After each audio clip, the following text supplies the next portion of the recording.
Di dalam kitab Ibnu Katsir itu implementasi dari ayat Al-Quran la in syakartum la azidannakum wa la in kafartum inna adzabiya lasyadid. Itu Imam Ibnu Katsir lalu menyebutkan satu hadis fil musnad, di dalam musnad Imam Ahmad ya.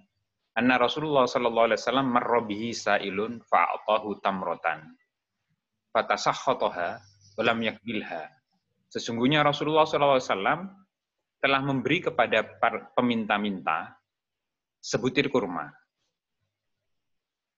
Lalu peminta-minta ini membuang butir kurma itu dan tidak menerima. Artinya diberi sedikit, hanya satu butir kurma, itu menyepelekan peminta-minta ini. Summa marra bihi akharu fa'atahu iyahi. Kemudian lewat juga peminta yang lain kepada Rasulullah, lalu Rasulullah memberi sebutir kurma lagi. Faqabilaha, peminta-minta yang kedua ini menerima kurma itu dengan penuh rasa syukur. Ditunjukkan oleh perkataannya, wa qala tamratun min Rasulillah sallallahu alaihi wasallam. Alhamdulillah, ini kurma dari Rasulullah sallallahu alaihi wasallam. Fa amara lahu bi arba'ina dirhaman. Lalu Rasulullah menambahi 40 dirham. Atau kama qala. Nah, mamang-mamang yang dimuliakan oleh Allah, orang yang bersyukur itu adalah orang yang tahu berterima kasih. Bukan sekedar banyak atau sedikitnya rezeki yang kita peroleh. Saya sendiri pernah mengalami dulu, di zaman uang paling kecil itu 50 rupiah. Sekarang kan 50 rupiah, 100 rupiah, 500 rupiah itu dianggap uang yang tidak berharga ya. Ada tercecer 50, tidak ada yang ngambil biasanya. Nah, baru 1000 mungkin dianggap berharga. Nah, itu ketika itu zaman 50 rupiah menjadi uang yang kecil. Begitu saya beri peminta-minta itu, lalu langsung dibuang sama dia, dilihat dibuang. Jadi nggak saya tambahin lagi akhirnya. Nah, ini seperti kasus Rasulullah. Padahal pemberian dari Rasulullah, bentuknya apapun itu, Masya Allah luar biasa ya kalau di kita. Sama dengan pemberian dari orang alim. Nah, ketika haji dulu, saya sempat cerita bahwa saya pernah ngaji, lalu itu ada satu kue seperti dodol, man.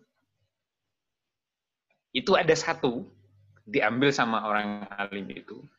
Lalu ada dua kami, nah separuh dikasihkan ke saya, separuh dikasihkan ke teman saya. Itu luar biasa itu rasanya, nikmatnya bagi saya. Syukron ya, saya syukron, saya makan. Dan rasanya memang enak. Nah, bentuk-bentuk yang seperti ini, syukur itu sekalipun kecil, Maman, mari kita syukuri. Lalu, Ustadz Nadir Shah Hussein. Ustadz Nadir Shah Hussein ini, beliau adalah putranya mama pendiri PIKI ya, Pendidikan Ilmu Al-Quran. PTIKI, Pendidikan Tinggi Ilmu Quran, Jakarta. Nah, doktor ini, Ustadz Nadir Shah ini, beliau suka menceritakan kisah-kisah yang menarik. Nah, salah satu yang menurut beliau adalah bentuk tahadus bin nikmah tadi. Tahadus bin nikmah itu perlu dikembangkan, sekalipun nikmatnya itu kecil, man. Tidak harus besar saja nikmat itu. Sekalipun nikmat itu kecil, perlu dikembangkan. Tetapi ingat, yang kita perlu ingat adalah, lingkungan kita itu tidak seluruhnya itu lalu merasa senang kalau seseorang dapat nikmat itu. Sebaliknya banyak yang menurut istilah beliau itu SMS. Senang melihat orang lain susah, susah melihat orang lain senang. Nah, ini istilah dari beliau, Ustadz Nadir Shah ini, SMS. Nah, ini jangan kita kembangkan kalau di dalam majelis kita atau di dalam grup kita, alumni Nurul Imdad. Bahkan kalau ada teman yang sedang bersyukur, nah yang harus kita kembangkan, alhamdulillah, mudah-mudahan kami juga mendapat nikmat yang sama. Terutama misalnya kalau ada teman yang kirim foto umroh atau foto haji. Wah, itu nikmat yang luar biasa itu. Mas Yatno kan merasakan tuh, Mas. Sampai sekarang Yang Mas Yatno belum foto bisa tadi pagi berangkat. enggak, Mas? Yang kemarin itu. Mas Yatno padahal mampu.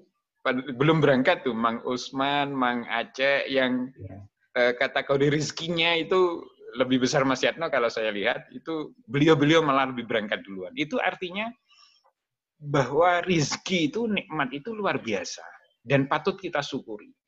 Dan kalau ada memang yang kirim berita gembira, nah itu sebaiknya kita juga ikut sujud syukur. Nah memang syukur itu sebenarnya kembalinya kepada kita. Jadi kalau ada seseorang dapat nikmat lalu kita bersyukur, bahkan ikut sujud syukur, nah itu hikmahnya itu kembali kepada diri kita. Bahkan mungkin akan ada nikmat yang akan jatuh kepada kita. Ini sesuai dengan sinyal Al-Quran ya, dalam surat Al-Luqman ayat 12. Walaqad ataina Luqman al-hikmata an ashkuru lillah. Wa may yashkur fa innama yashkuru li nafsihi wa man kafara fa innallaha ghaniyyun hamid. Dan sesungguhnya kami telah berikan nikmat kepada Luqman, yaitu bersyukurlah kepada Allah, dan barang siapa yang bersyukur kepada Allah, maka sesungguhnya ia bersyukur untuk dirinya sendiri. Dan barang siapa yang tidak bersyukur, maka sesungguhnya Allah Maha Kaya, lagi Maha Terpuji. Memang yang dimuliakan oleh Allah, syukur atau tidak, itu sebenarnya tidak menambah kekayaan Allah, tidak bersyukur juga tidak menambah Allah menjadi miskin. Syukur itu akan kembali nikmatnya kepada kita sendiri. Setidaknya hati.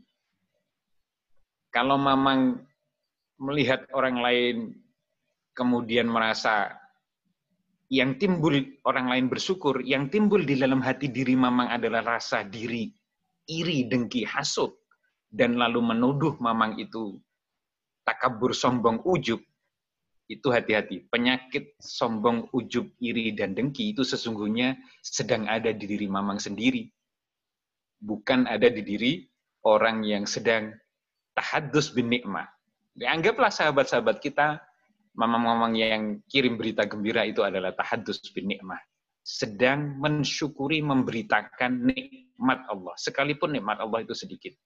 Memang saya bersyukur pagi ini, buku ini adalah buku pertama saya. Alhamdulillah. Baru terbit tahun lalu, 2019.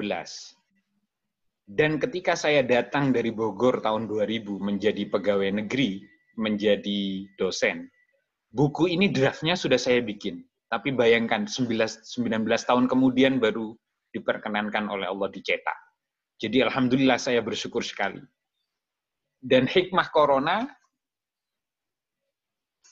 satu buku 19 tahun, tapi dengan hikmah corona, sebelum tangan saya patah itu, saya menyelesaikan 3 buku. Satu buku sudah naik cetak, alhamdulillah ini bukunya. Juga sama, bidangnya tentang bioteknologi. Ini bagian dari saya bersyukur, karena Allah memberikan nikmat dengan hikmah corona ini, saya bisa ada di rumah, lalu bisa menyelesaikan 3 buku. Ini salah satu di antaranya, 2 insya Allah hari Senin sudah bisa saya terima cetakannya. Dan itu bagi saya nikmat yang luar biasa. Saya mencontoh, ada seorang dosen di menjelang akhir pensiunnya, itu mengarang 50 buku lebih.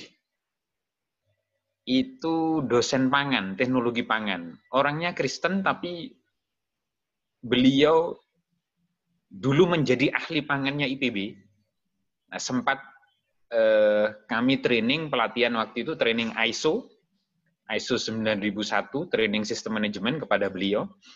Lalu beliau tunjukkan bahwa beliau mengarang 50 buku di masa-masa akhir pensiunnya. Nah, waktu itu saya sangat bertanya-tanya bagaimana menjadi, kok bisa 50 buku sekaligus. Satu buku saya belum jadi-jadi sampai sekarang, begitu waktu itu. Tapi alhamdulillah dengan buku pertama itu rupanya Allah memberikan seperti loncatan.